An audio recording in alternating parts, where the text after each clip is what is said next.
전도서 12장은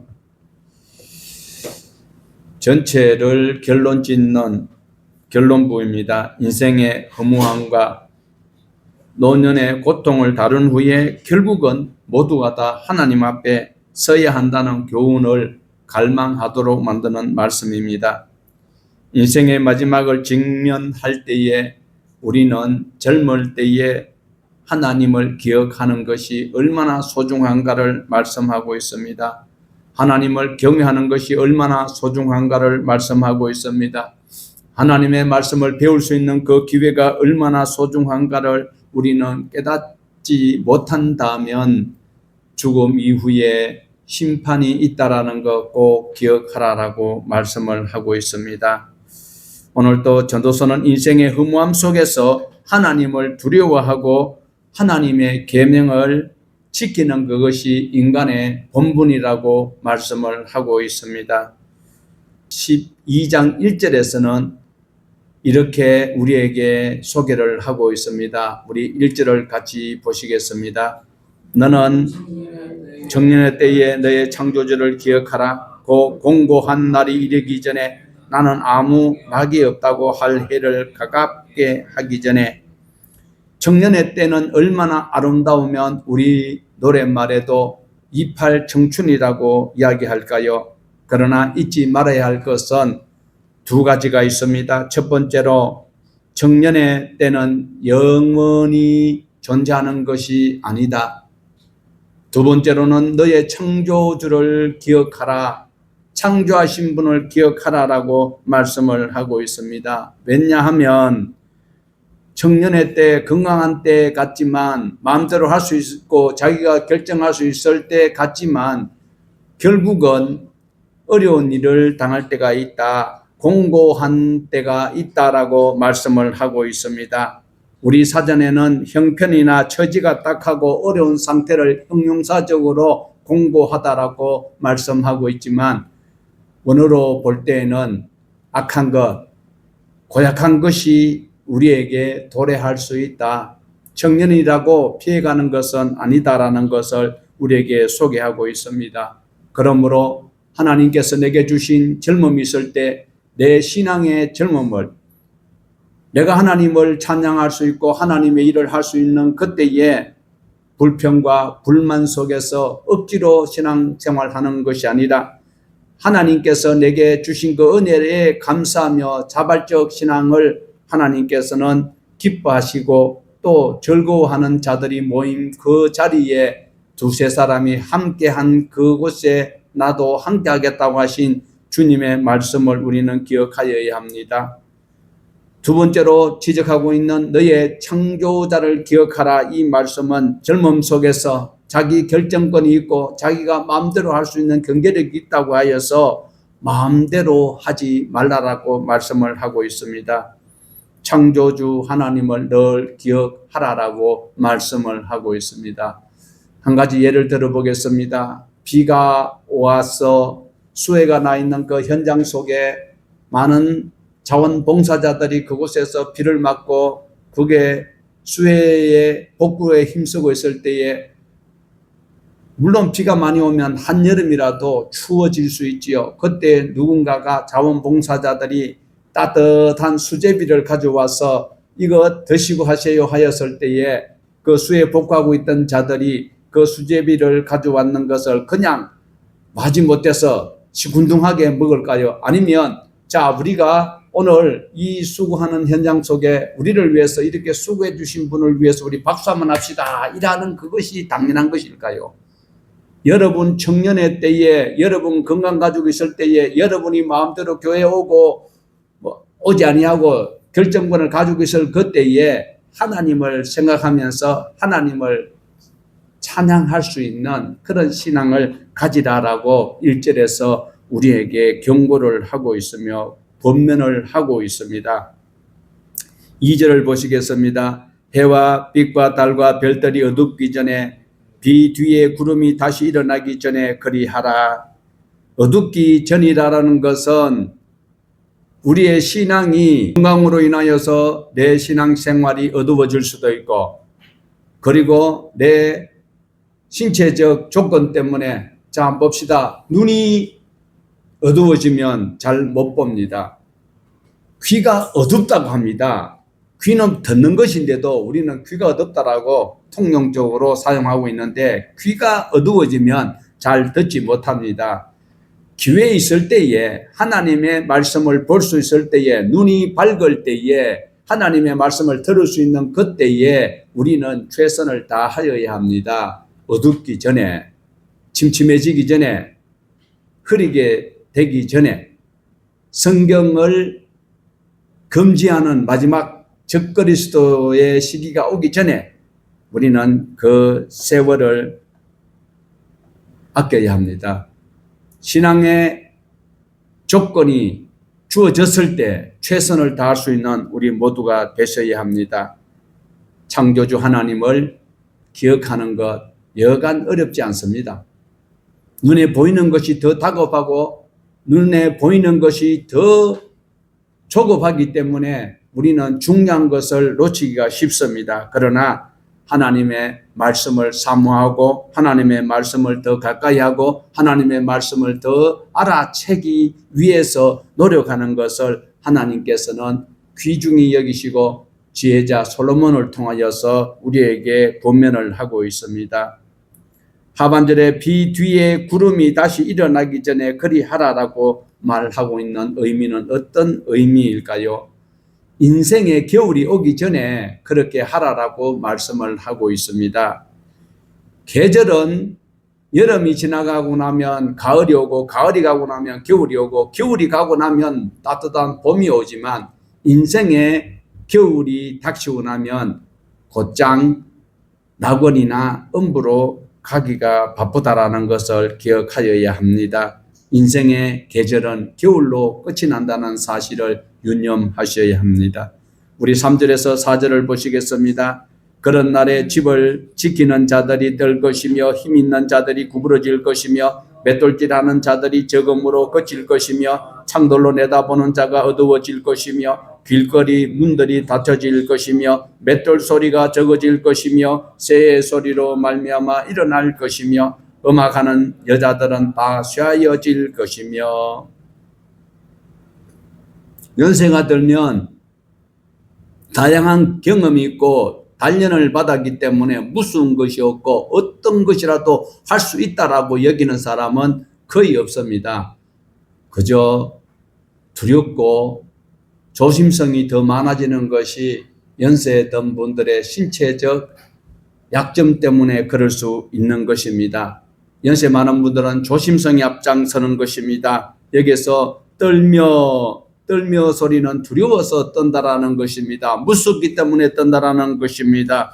그리고 표현하는 것 중에서 맷돌질 한다라는 것은 바로 우리가 음식을 먹을 수 있는 것은 치아가 강건하기 때문에 어떤 것도 마음대로 먹을 수 있지만 그러나 연세가 들면 맷돌질하는 기구가 시원찮아질 수 있다라는 것을 말씀하고 있습니다. 솔로몬 시대 때는 임플란트 기술이 없었고 틀니 기술이 없었습니다. 그렇기 때문에 맷돌이 망가지면 오래 못 살아요. 뭐 잡술 수 있나?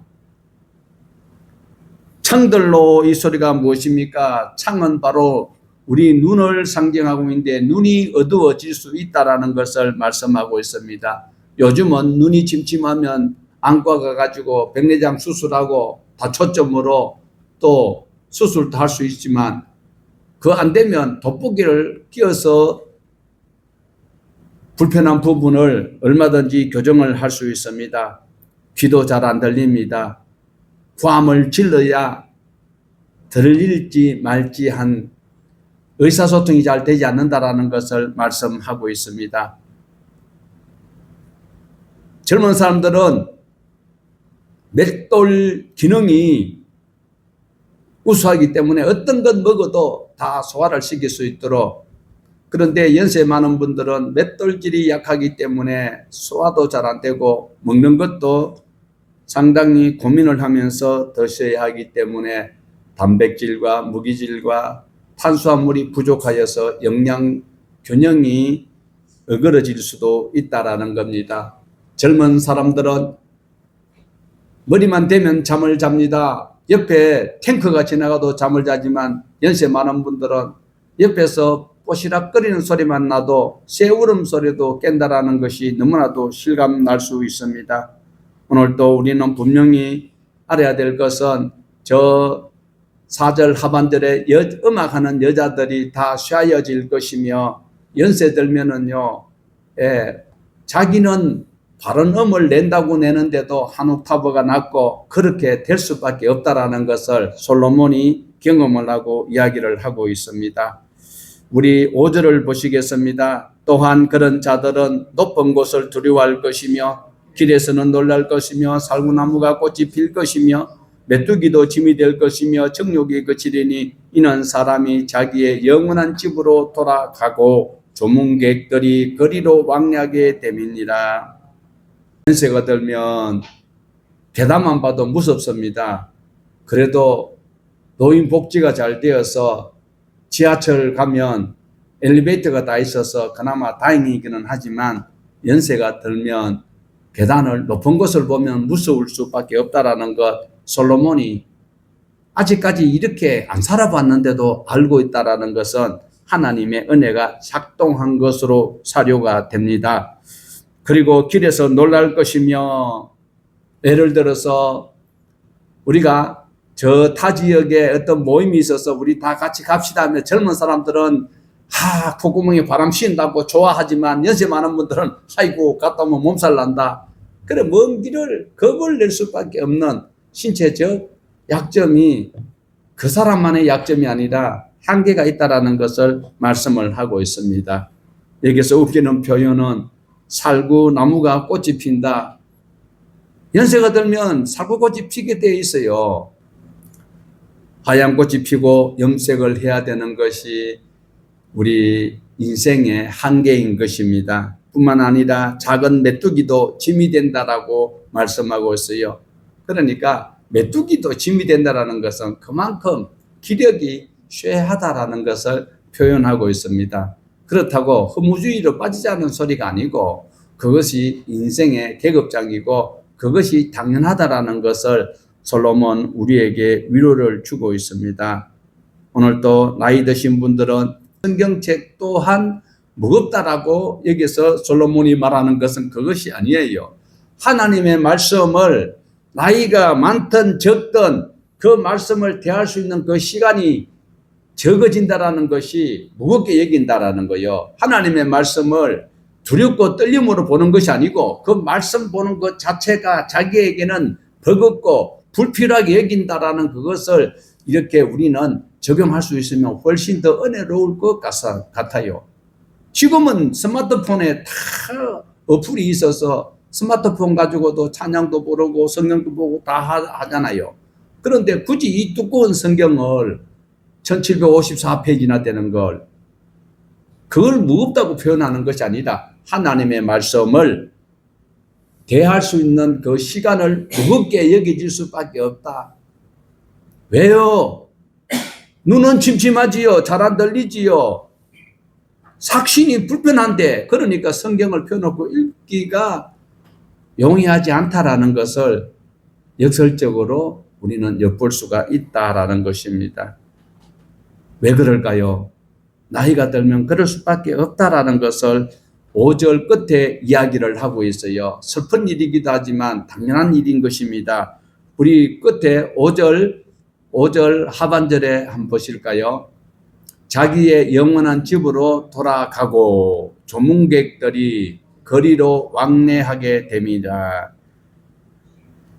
우리는 임시로 거주하고 있던 이 육신의 장막을 떠나갈 때가 분명히 있어요. 누구에게나 보통 생인법으로 태어난 사람은 모두가 임시 거처인 곳을 떠나가야 된 때가 있다. 그러면 떠나가면 어디로 가요? 영원한 거처가 준비되어 있는 예수 그리스도를 구주로 믿고 하나님의 말씀을 달게 받고 십자가를 지고 낫고 아무도 찾지 않는 좁은 길로 찾아가고 선택하는 자들이 예배되어 있는 그곳은 우리 하나님 계신 곳이에요.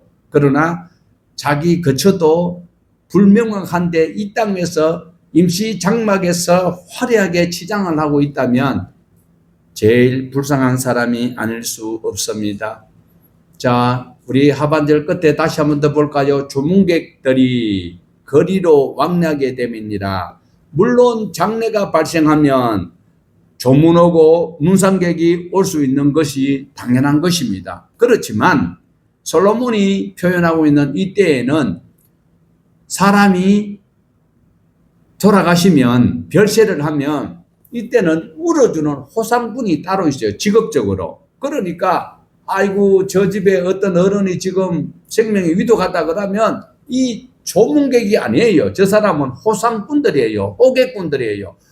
저 사람이 죽어야 빨리 가서 다른 사람이 오기 전에 내가 그 집을 계약을 하고 거기서 아이고 애고 뭐 잘 죽었다 이렇게 이제 울어야 돈을 받기 때문에 그래서 그 사람들이 위로하러 오는 게 아니에요. 죽었나 안 죽었나 죽어야 돈이 되는 거예요. 그래서 조문객들이 호상꾼들이 호시탐탐 이래 쳐다보고 있다라는 것이 슬픈 현상이 아닐 수 없지만 바로 그 울음꾼들이 왔다 갔다 하게 되면 아이고 이제 안 믿는 사람들은 전세의 고향에는 검은 옷 입고 갓쓰고 얼굴 허연 사람이 왔다 갔다 하고 있다라는 그런 증거겠지요. 오늘 또 우리는 조문객이 왔다 갔다 하는 것이 아니라 하나님의 천사들이 우리를 데리러 오실 그 때를 두려워할 필요는 없고 슬퍼할 필요도 없다라는 것을 꼭 기억을 하셔야 돼요. 왜요? 솔로몬은 인생의 겨울이 오기 전에 우리가 창조주를 기억하고 맡겨진 직분과 사명을 바로 감당하자라는 것을 비유적으로 설명을 하고 있습니다. 자, 6절을 보시겠습니다. 은줄이 풀리고 금그릇이 깨지고 항아리가 샘 곁에서 깨지고 바퀴가 우물 위에 깨지고. 자, 여기서는 그때의 유대인들은 부자들은 그릇을 금그릇을 은줄로 달아가지고 산데리아처럼 이렇게 불을 켜고 이렇게 했다라는 거예요. 그런데 어떻게 돼요? 그것도 은줄이 끊어지고 풀릴 때가 있고 만사가 기한이 있고 때가 있다라는 것을 말하고 있습니다. 그리고 우물을 길러 올리기 위해서 두레박을 직접 달아내려서 하는 수도 있지만 이렇게 도로래를 달아서 이렇게 물을 내려가는 이 밧줄도 바로 끊어질 때가 있다라는 것을 말씀하고 있어요. 이거는 비유적으로 인생은 다 그 길로 가야 한다. 슬퍼하거나 좌절하거나 낙담할 필요가 없다라는 것을 말씀하고 있습니다. 언젠가는 인생의 바퀴가 깨어지고 우물 위에서 도로래 줄이 끊어지듯이 우리의 순식간에 찾아오는 그 모든 일들을 좌절하지 말고 창조주를 기억하며 신앙의 범주 안에서 살아가야 될 것을 오늘 또 우리에게 권면을 하고 있습니다. 7절과 8절 말씀입니다. 흙은 여전히 땅으로 돌아가고 영은 그것을 주신 하나님께로 돌아가기 전에 기억하라. 전도자가 이르되 헛되고 헛되도다. 모든 것이 헛되도다. 우리는 흙에서 지음을 받아서 우리 육신은 흙으로 돌아갈 수밖에 없습니다. 우리 영혼은 하나님께로부터 왔기에 하나님께로 가게 되어져 있습니다. 지옥을 가든지 천국을 가든지 모두가 다 하나님의 주권 안에 있음을 기억을 하여야 합니다. 지옥도 하나님의 주권에 있습니다. 오늘 또 저와 여러분은 우리의 육신의 장막을 벗으면 그 육신은 흙으로 돌아가고 영혼은 하나님께 준비되어 있는 그곳으로 가게 된다라는 것 기억을 하여야 해요. 인생은 창조주를 기억해야 돼요. 하나님을 잊지 말아야 돼요. 지금 많은 자유주의 신학자들이나 진보 사상을 가진 잘못된 신학한자들은 하나님을 이상하게 폄하하는 이런 일들이 있는데 매우 치라하는 소리 들을 때가 있을 것입니다. 솔로몬은 창조주 하나님을 잊지 말아야 될 것을 3번이나 반복하고 있습니다. 첫 번째 1절에서는 청년의 때 창조주 하나님을 기억해라. 2절에 인생의 겨울이 오기 전에 창조주를 기억해라. 그리고 7절에 죽기 전에, 영하기 전에 창조주를 기억하라라고 말씀을 하고 있어요. 젊었을 때 인생의 가장 아름다울 그때에 하나님 앞에 헌신해야 돼요. 자, 예를 들어서 누군가가 선물을 가지고 왔어요. 꽃을 싱싱하고 활짝 폈을 때 선물하는 게 좋아요? 다 시들었는 것을 선물하는 게 좋아요? 여러분 건강하고 활짝 피고 가지고 있는 은사와 달란트를 마음껏 10분 활용할 수 있는 그때에 창조주 하나님 앞에 헌신하고 봉사하고 충성하고 생색내지 말라라는 거예요. 요즘은 예수 믿어주러 오는 사람들이 얼마나 많은데 예수 믿어야 돼요? 믿어주러 와야 돼요? 내 하나라도 이 자리를 지켜줘야 돼요? 아니면 내가 구원받았기 때문에 내가 하나님 앞에 두세 사람이 주님의 이름을 모인 곳에 주님이 계신다고 하니 내가 그곳에 가서 주님을 만나야 되겠다고 나왔습니까? 오늘 만나 주러 오셨어요.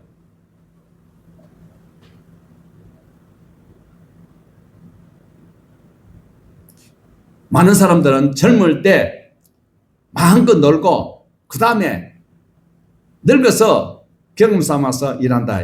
9절 전도자는 제자에 이어서 여전히 백성에게 지식을 가르쳤고 또 깊이 생각하고 연구하여 잠언을 많이 지었으며 솔로몬은 노세 젊어서 노세가 아니고 하나님의 말씀을 많이 가르쳤어.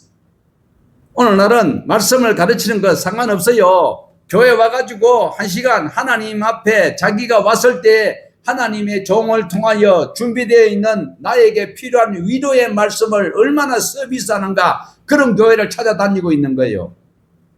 솔로몬은 하나님의 말씀, 백성에게 지식을 가르쳤고 깊이 하나님의 말씀을 생각하고 연구를 하였다. 그리고 세 번째로는 잠언을 많이 지었다라고 말씀을 하고 있습니다.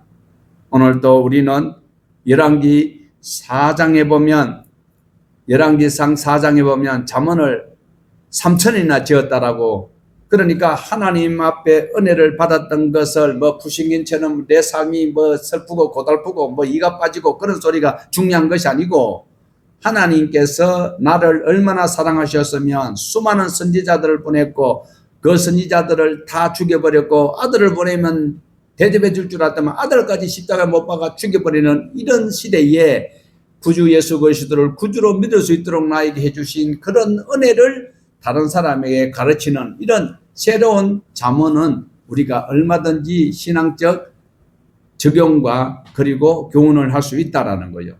그렇다고 해서 새로운 계시를 받는다 이 소리가 아니에요. 하나님의 말씀을 적용하면서 이 말씀 붙들고 내가 이 은혜를 어떻게 갚을고 이라는 잠언을 솔로몬처럼 많이 지으면 좋겠다라는 것이 솔로몬의 본면이기도 한 것입니다. 우리 10절에서 11절을 같이 보십니다. 전도자는 힘써 아름다운 말들을 구하였나니 진리의 말씀들을 정직하게 기록하였느니라. 제자들의 말씀들은 찌르는 채찍 같고 회중의 스승들의 말씀은 잘 박힌 목 같으니 다 한 목자가 주신 바이니라. 하나님의 말씀은 아름답습니다. 하나님의 말씀은 어렵습니다. 하나님의 말씀은 선하십니다. 하나님의 말씀은 생명입니다. 하나님의 그 은혜로운 말씀뿐 아니라 그 말씀은 너무나도 정직한 것입니다. 하나님의 말씀은 진리의 말씀입니다. 은혜와 진리의 말씀이 가득 채워져 있는 것이 하나님의 말씀이다라는 겁니다. 오늘 이 전도서의 말씀 속에서는 하나님의 말씀에 귀만 기울이는 것이 아니고 그 말씀을 듣고 바로 지켜 행하여야 한다라는 겁니다. 달리는 말에게 더 채찍질 한다고 하는데 그거는 동물학대고, 오늘 하나님께서는 우리가 진리 안에서 하나님을 찾을 때마다 성령 하나님께서 우리에게 더 지혜롭고 총명하고 그리고 세상 사람들이 감당지 못할 사람으로 세워줄 수 있다라는 것입니다. 인생이 바른 길로 갈 수 있도록 해 주신다라는 것을 말씀하고 있습니다. 하반절에 회중들의 스승들의 말씀은 잘 박힌 못 같다라는 거예요. 뭐 걷다가 아니고 못 못이 잘 박혔다라는 거죠. 우리 인생길 걸어가면서 흔들리지 아니하도록 하나님의 말씀을 바로 박았다라는 거죠. 진리의 말씀, 율법, 토라, 그리고 말씀 다 바로 그 말씀이 우리를 잘 인도해 주셔서 미끄러지지 아니하도록 생명 그 길로 갈 수 있도록 인도해 주신다라는 것을 말씀하고 있어요.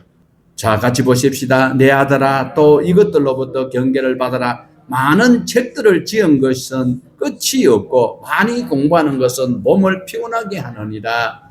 공부하지 마라 이 소리가 아니에요. 공부는 하되 하나님의 말씀을 연구를 해야 되고 하나님의 말씀을 가르쳐야 되고 하나님의 말씀을 남에게 함께 나누는 일을 많이 하는 것은 괜찮아요. 자, 보세요. 자, 여러분들이 지금까지 학교에 가서 배웠던 책들을 다 모으면 자기 키를 넘어갈 거예요. 그 많은 책들을 배웠지만 그 책이 여러분을 영생의 길로 인도할 수 있습니까? 아주 짧아요. 1754장밖에 4페이지밖에 안 되는 이 책에서는 내가 평생 공부하고 학위를 받고 막 사왔던 그 지식보다도 이 책 안에는 진리가 있어요. 영생에 가는 그 길을, 그리고 생명길을 갈 수 있는 하나님의 생명의 말씀이 있다라는 것이에요. 그래서 세상에 그 많이 공부할 필요 없어요.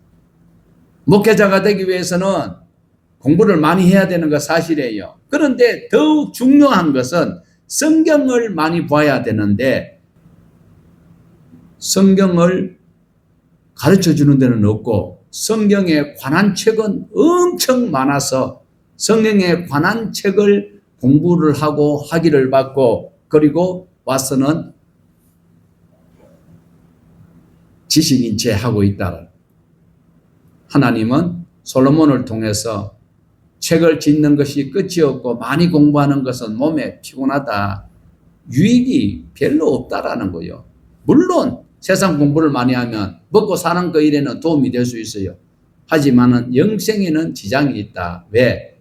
도울 같은 사람은 지금 뭐 온갖 잡소리를 다 하고 있잖아요. 정말 나쁜 악마예요.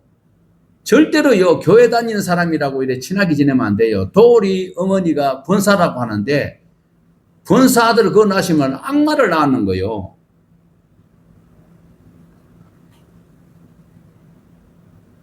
하나님의 말씀, 생명의 말씀, 살아 역사하는 말씀, 달고 오묘한 말씀, 송이꿀보다 더 달달하고 우리가 고백할 수 있는 이 성경을 내가 역경과 고난과 마지막 절망의 순간에 이 생명의 말씀이 내게 한 가닥 빛으로 내게 다가왔을 때 말씀이 살아 움직이는 레마의 말씀이 하나님의 말씀이 로고스예요. 그런데 이 레마의 말씀도 말씀이에요. 이 말씀이 내게 와닿아서 그 말씀을 내가 부여잡고 하나님 앞에 감격해하고 감사하고 하나님 앞에 내가 어떻게 살까? 은혜 받으면 어떻게 해야 될까요? 하나님을 어떻게 이용해 먹어 내가 잘 먹고 잘 살까 아니에요. 사도 바울은 담백석에서 주님이 너 왜 내 자꾸 박혀? 내가 언제 박혔어요? 그러니까 주님이 나를 쓰겠다 하니까 너를 쓰겠다 했을 때 주님 내가 어떤 일을 해야 할까요? 이게 묻는 것이 우리가 하나님의 자녀된 일꾼이에요. 하나님의 집에서 누리고 그냥 노는 얌체가 아니라 하나님의 집을 가꾸는 그 일에 내가 일익을 담당하겠다라는 그런 신앙의 양심이 회복되는 것을 신앙이 성화되어져 간다라고 이야기를 할 수 있습니다. 우리 13절 보시겠습니다. 일의 결국을 다 들었으니 하나님을 경외하고 그의 명령들을 들을지어다. 이것이 모든 사람의 본문입니다. 첫째로는 하나님을 경외하라고 말씀을 하고 있습니다. 우리는 하나님께서 나를 만드신 창조주고 우리는 그의 피조물이다라는 거 꼭 기억을 하여야 합니다. 그러므로 우리는 두렵고 떨림으로 범사에 감사하며 하나님께서 하신 그 모든 일은 선하시고 옳습니다. 아멘하고 살아가는 신앙이 바로 하나님을 경외하는 신앙이다라는 것입니다. 두 번째로는 명령을 지켜야 돼요. 무슨 명령을요? 하나님의 명령들을 지켜야 하는 것입니다. 우리는 하나님께서 하라고 하는 것 꼭 지켜야 돼요. 하지 말라고 하는 것 안 해야 돼요. 하나님께서 명령하신 대로 살아간다면 하나님께서는 우리를 기뻐하실 것입니다. 오직 하나님의 말씀대로 순종하며 살아가는 우리 모두가 되셔야 합니다. 신앙 안에서 길들여져야 돼요. 요즘은요, 설교를 듣고도 자기가 평가를 합니다. 하나님의 말씀도 자기가 평가를 합니다. 세상 지식으로 마귀가 주는 그 학문으로 하나님을 평가절하를 하고 있는데 우리는 하나님께서 하라고 하는 대로 한다면 하나님께서 우리의 결과를, 장래사를 책임져 주신다는 사실을 기억을 하여야 합니다. 하나님의 말씀을 아는 그 일에 잔꾀를 부려서도 안 되는 것입니다.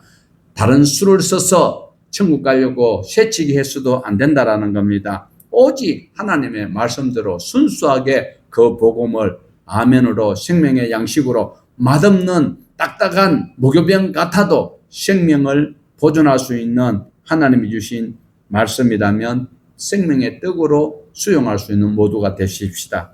14절 보시겠습니다. 모든 행위와 모든 은밀한 일을 선악간에 심판하시느니라. 하나님은 결국은 그 말씀에 순종했는지 아니하였는지 최종 심판을 하시겠다라고 말씀을 하고 있어요. 하나님은 겉으로 드러나는 우리의 모습을 판단하시는 것이 아니라 우리의 모든 심사를 다 판단하시겠다라고 말씀을 하고 있습니다. 사람들에게는 안 들켰는데도 은밀한 중에 내가 범죄한 것 생각한 것까지도 하나님께서는 다 심판하시겠다고 하십니다. 언제요? 선악간의 심판, 선하고 착하고 했던 그 모든 일들을 판단하시겠다라고 말씀을 하고 있습니다. 그 일을 위해서 우리는 준비하셔야 합니다. 히브리서 9장 27절에 한 번 죽는 것은 사람에게 정한 것이요 그 후에는 심판이 있으리니 이걸 사람들이 잊어버리니까 마음대로 방자히 행하고 교회 안에서도 교회 돈을 횡령하고 교회 안에서 성추행하고 교회 안에서 온갖 난잡한 일을 다 하면서도 거룩한 척하고 찬양대서 가지고 온갖 음모 사탄들이 그 가라지를 뿌려놓은 것을 전달하기 바빠하는 그런 가짜 교인들 얼마나 많은지 몰라요. 그러나 심판이 있다라는 거 꼭 기억을 하셔야 됩니다. 전도서 1장 1절에서는 시작할 때가 있으니 그러나 12장 14절에는 끝날 때가 있다. 시작할 때가 있으면 끝날 때가 있다. 젊음이 평생 가는 것도 아니고 내 신앙이 조속으로 흔들릴 수 있습니다. 우리 구원은 떨림으로 구원을 이루어가는 그 일에 최선을 다해야 합니다. 우리의 모두도 여러분 생일날 다 어머니 태로부터 나온 그날을 생일로 시작하였습니다. 그러나 며칠 후 며칠 후 만세 반석 이카면 벌써 볼장 다 본 거예요. 그때가 있다니까요. 만세 반석 소리는 자기는 들을 필요가 없어. 들을 수 없어. 12장 전체를 통해서 반복하여 우리에게 가르치는 것은 즐겁게 살아라. 하나님의 백성답게 살아라. 인상 쓰지 말고 찡글지 말고 좌절하면서 사지 말고 먹든지 마시든지 무엇을 하든지 간에 하나님이 주시는 은사와 달란트로 하라라고 말씀을 하고 있습니다. 그 다음에 건강할 때 가족이 있을 그때에 행할 수 있을 그때에 하나님을 기억해라.